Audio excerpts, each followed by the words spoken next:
ចាប់តាំងពីខ្ញុំចូលប្រឡូកនៅក្នុងការងារលក្ខណៈថាខ្ញុំចេញទៅពិភពខាងក្រៅណាតាំងតែពីមុនយើងអត់និយាយថាយើងអត់ដែលស្គាល់ពីការទំនាក់ទំនងការងារអីចឹងណាខ្ញុំក៏មានមករួមការងារសិស្សបងធម្មតានៅកន្លែងការងារយើងមិនតែងតែហៅគ្នាបែបបងយើងអត់ដែលហៅចែឬមកក៏អីយើងបើសិនជាមនុស្សស្រីមួយក៏មនុស្សប្រុសក៏ដោយយើងតែងតែហៅបងដើម្បីជាការគោរពគ្នាទៅវិញទៅមកប៉ុន្តែនៅពេលដែលយើងចាប់ផ្ដើមស្គាល់គ្នារៀងស្និទ្ធបន្តិចទៅយើងក៏ចាប់ផ្ដើមសួរគ្នាពីនេះពីនោះរៀននៅណាអីនៅណីហើយបងប្អូនម៉ាក់អ្នករហូតមកដល់លេខដល់អាយុរបស់ខ្ញុំគាត់ក៏ផ្ដើមសេវ៉ាវតែម្ដងគាត់ហើយក៏និយាយថាគាត់ហៅខ្ញុំបែបបងមែនតែនមិនលក្ខណៈថាមិនបងលេងណាធម្មតាពេលយើងស្គាល់គ្នាហើយគាត់គាត់សួរខ្ញុំទៀតថាខ្ញុំនឹងរៀនផ្លាស់ថ្នាក់មែនហេតុអីបែនតែអាយុប៉ុណ្ណឹងរៀនចប់រហូតដល់ទៅ5ឆ្នាំអីចឹងណាតែជាក់ស្ដែងខ្ញុំអត់មានរៀនផ្លាស់ថ្នាក់ទេគឺខ្ញុំមានខ្នងកាលបើខ្ញុំនៅបឋមហ្នឹងគឺកងខ្ញុំជានាយកសាលាអញ្ចឹងទៅខ្ញុំចូលរៀននិយាយលេងទៅដល់អ្នកគ្នាតាមពិតទៅអត់មានខ្នងអីទេកងខ្ញុំក៏អត់ដែរមកខិតបខំខ្ញុំទេខ្ញុំជាក្មេងម្នាក់តែតាំងពីក្មេងមកទៅរៀនអត់ដែលចេះអៀនណាគេទេរបៀបថាគឺស្រឡាញ់រៀនហ្មងពីក្មេងមកហើយបើសិនជាអ្នកទេខ្ញុំប្រាប់ថាកុំអោយទៅមួយថ្ងៃអញ្ចឹងគឺអត់ហ្មងគឺសុវ័យក្នុងការរៀនជួបមិត្តភ័ក្តិហើយแบบគឺទៅរៀននឹងសុវ័យហ្មងហើយខ្ញុំក៏ស្ដាយដែរបើសិនខ្ញុំបានផ្លាស់ថ្នាក់ខ្ញុំអាចនឹងរៀនចប់លឿនជាងនឹងខ្ញុំមានពេលវេលាច្រើនអីអញ្ចឹងណាខ្ញុំអាចជួយខ្លួនឯងជួយគ្រួសារបងប្អូនខ្ញុំតទៀតតែឥឡូវហ្នឹងខ្ញុំក៏អត់មានសើស្ដាយអីហ្មងតែគាត់ថាបើសិនជាអាចខ្ញុំនឹងផ្លាស់ថ្នាក់ហើយមួយទៀតខ្ញុំធៀបពិតខ្ញុំអត់មានចូលរៀនលឿនទេដោយសារ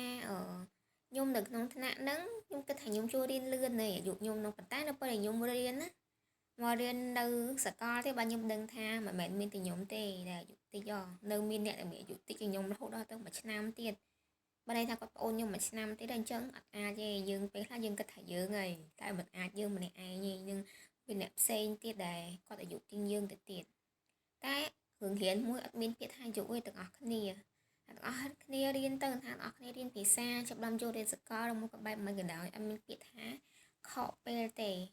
ព្រោះស្ថានភាពយើងម្នាក់គឺខុសគ្នាអត់ដូចគ្នាអញ្ចឹងបើថាចង់រៀនអីចង់ធ្វើអីក៏ធ្វើទៅអាយុវាមិនមែនជារឿងដែលសំខាន់ទេហើយមួយទៀតធម្មតាខ្ញុំជាមនុស្សម្នាក់ដែលអត់ចូលចិត្តវាថាសួរគ្នាពីរឿងតខ្លួនតទៅមួយអាយុអីខ្ញុំអត់សូវដែលថាបង្ហាញសួរអីចឹងណាវាពេលខ្លះវាអត់សូវផល្លាយអញ្ចឹងទៅប៉ុន្តែសម្រាប់តែខ្ញុំនិយាយប្រាប់អាយុនោះត្រាតែម្នាក់នឹងរៀងចិត្តដិតខ្ញុំដែរបើខ្ញុំមាននិយាយពីរឿងអាយុនៅកន្លែងការងារអញ្ចឹងធម្មតាយើងធម្មតាពួកយើងthườngដឹងពីគ្នាគេដឹងពីយើងដឹងពីគេពួកយើងរៀនមួយគ្នាដល់ទៅរាប់សិបឆ្នាំមកអញ្ចឹងទៅយើងស្គាល់គ្នាជារឿងធម្មតាតែកន្លែងការងារពេលខ្លះគាត់ចូលរយៈពេលខ្លីយើងចូលរយៈពេលខ្លីតើត្រូវការពេលដែរតើយើងអាសាជួបគ្នាបើគេមានកិច្ចសាសនាជាមួយគ្នាហើយខ្ញុំពីក្មេងមកក៏មិនសូវជាអ្នកតែខ្ញុំសួរនាំ take care រឿងរៀនរឿងសូត្រនឹងដែររហូតដល់ថ្ងៃមួយខ្ញុំរៀនចិត្តចប់ក៏ខ្ញុំក៏ដឹងខ្ញុំចង់ធ្វើអីប្រក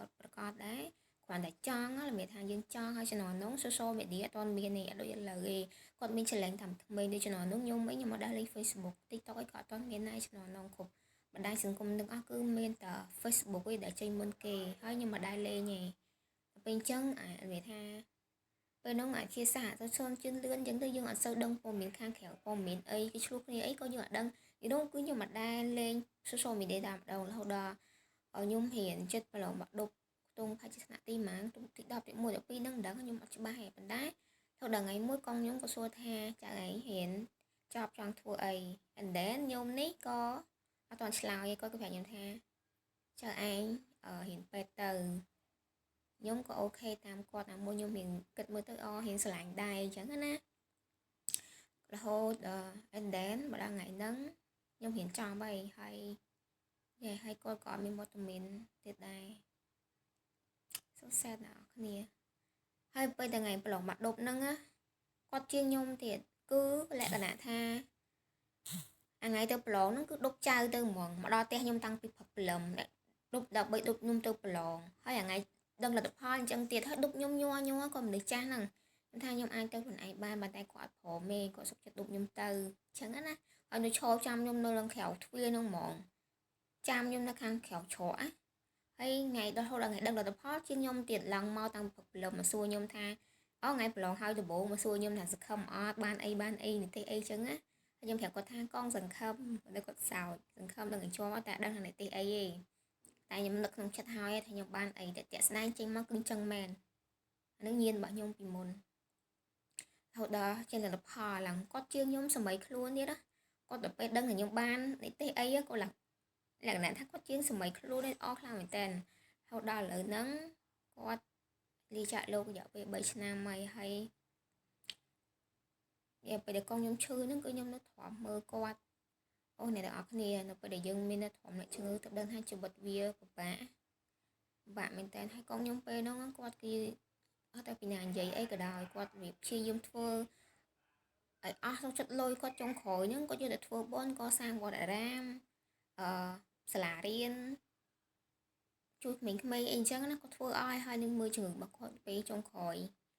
and then ថ្ងៃនេះខ្ញុំរៀនចប់អត់មានបានឃើញមុខគាត់ទេហើយគាត់ក៏បញ្ជូនតិចដែរដោយសារតែគាត់អត់ទាន់មានចៅទួតអញ្ចឹងណាពេលគាត់ពេលហ្នឹងមានអារម្មណ៍ថាស្នះកងមែនតើគាត់អត់ទាន់ចង់អឺ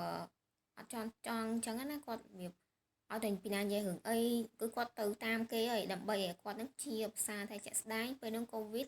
វាពិបាកខ្លាំងមែនតើស្ថានភាពហ្នឹងគឺពិបាកមែនតើទោះបីអ្នកជំងឺមុំក៏អត់អាចយើងស្រីដូចឥឡូវពេលកូវីដហ្នឹងចង់មកដល់ពេលនេះ3ឆ្នាំជាងហើយអញ្ចឹងវីដេអូខ្ញុំគឺមានតែប៉ុណ្្នឹងទេអ្នកទាំងអស់គ្នាចែកផ្នែកបទពិសោធន៍ផ្ទាល់ខ្លួនរបស់ខ្ញុំអូខេ see you bye bye ជួបគ្នានៅវីដេអូក្រោយ